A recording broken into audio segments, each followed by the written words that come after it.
The cabin of the commercial flight hummed with the soft, ordinary sounds of travel, seatbelts clicking, overhead bins shutting, low conversations fading into white noise as the aircraft cruised smoothly above the clouds. Passengers were lost in their own worlds, a businessman reviewing slides, a mother calming her child, a couple whispering about their destination. No one noticed the woman seated by the window in row 17. She wore simple civilian clothes, her hair neatly pulled back, no badge, no uniform, no sign of the life she had lived. Her face was calm, almost unreadable, eyes focused somewhere beyond the glass where the sky stretched endlessly blue. To everyone else, she was just another passenger. But silence was her shield and stillness was her discipline. She had learned long ago that the most dangerous people were often the quietest. As the plane cut through the air, memories moved through her mind with the same steady rhythm. Missions completed, teammates lost, moments where hesitation meant death. She had not chosen this flight for comfort. She chose it because anonymity was safety. The phone in her hand remained dark, yet she kept it close, as if instinct alone told her when it would come alive. Somewhere far away, systems were tracking this flight. Patterns were being analyzed, and eyes unseen were watching. The woman closed her eyes briefly, feeling the vibration of the aircraft, grounding herself in the present. She was not on duty, not officially, yet a part of her never truly stood down. Then it happened, soft at first, almost unnoticeable. A subtle shift in the engine tone, a faint tension in the air that only someone trained to sense danger could feel. Her eyes opened. Outside the window, two dark shapes cut through the sky with precision, moving into formation beside the plane. Fighter jets, close, too close for routine escort. Her jaw tightened slightly, the only sign of reaction. Around her, passengers gasped. Some pressed faces to windows, others reached for phones. The cabin filled with whispers and confusion. The flight attendants tried to remain calm, their smiles rehearsed but strained. The woman did not move. She simply watched. Her phone vibrated once. She did not answer immediately. She waited for the second vibration, the confirmation. When it came, she raised the phone to her ear, her voice low and steady. On the other end, the radio crackled through encrypted channels, a voice sharp with urgency. Iron Fist. Do you copy? The name hung in the air like a ghost. The woman's eyes hardened. Iron Fist was not a call sign given lightly. It was earned in fire, blood, and impossible odds. She took a slow breath, her heartbeat steady, controlled. Copy, she replied. In that moment, the ordinary flight ceased to exist. Something was wrong. And whatever it was, it had found her. If you're feeling the tension rise already, stay with this story, because what happens next will change everything. And if you don't want to miss stories like this, make sure you subscribe, because the silence before the storm has only just begun. The pilot's calm announcement tried to soothe the cabin, but fear moves faster than words. Passengers sensed it. This was no drill, no scenic flyby. Outside, the fighter jets held their position with surgical precision. Wings steady, engines roaring with restrained power. Inside the woman's mind, calculations began instantly. Threat vectors, probabilities, worst-case scenarios. The voice on the radio returned, lower now, urgent. Iron Fist, we have a situation.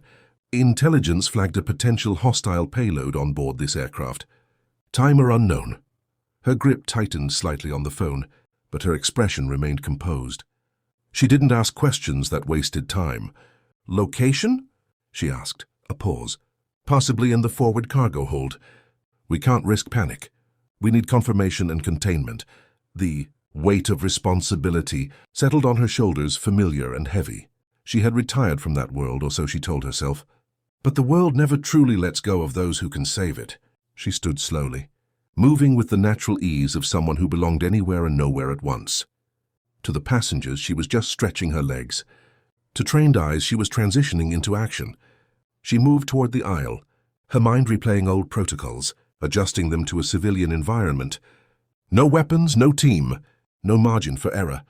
The cabin lights glowed bright, midday sunlight pouring through windows, making everything seem deceptively safe. She passed a flight attendant and offered a reassuring smile.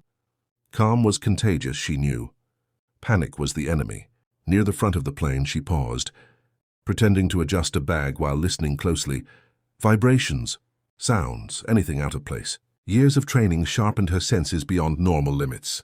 Her phone buzzed again, a short transmission. Iron Fist. Fighters are ready to intervene if needed. But civilian casualties are unacceptable. She exhaled slowly. They always were. That was the price of protecting others. You carried the risk so they didn't have to.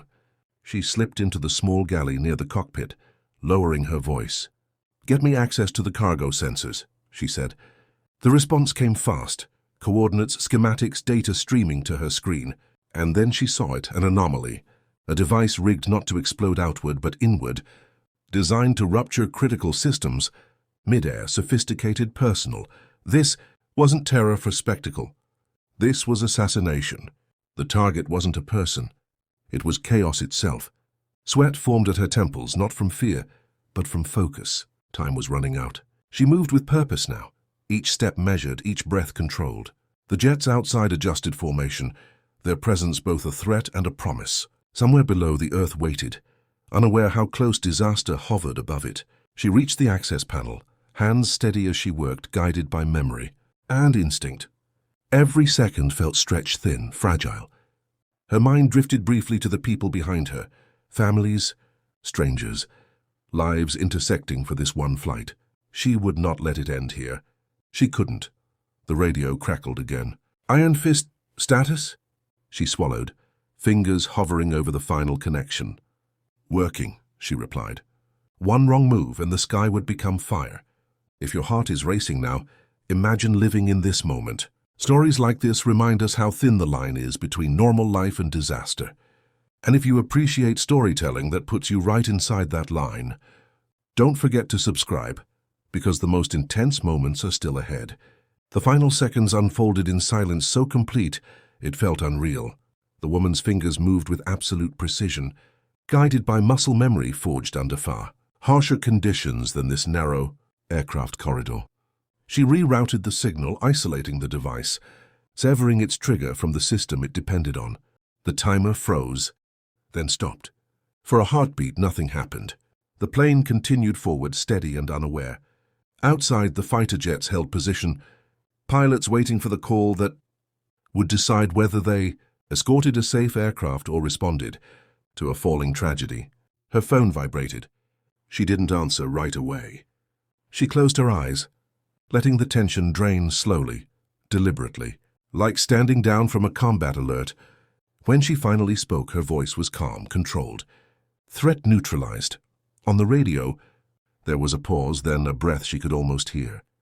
"Copy that, Iron Fist. Outstanding work." Relief washed over her, not as celebration, but as quiet acceptance. This was what she did. This was who she was, even without the uniform. She returned to her seat without fanfare, without acknowledgement. Around her, passengers were smiling now, laughing nervously, recording the fighter jets as they slowly peeled away. Mission complete. The pilot announced a minor security check, nothing more. Applause rippled through the cabin.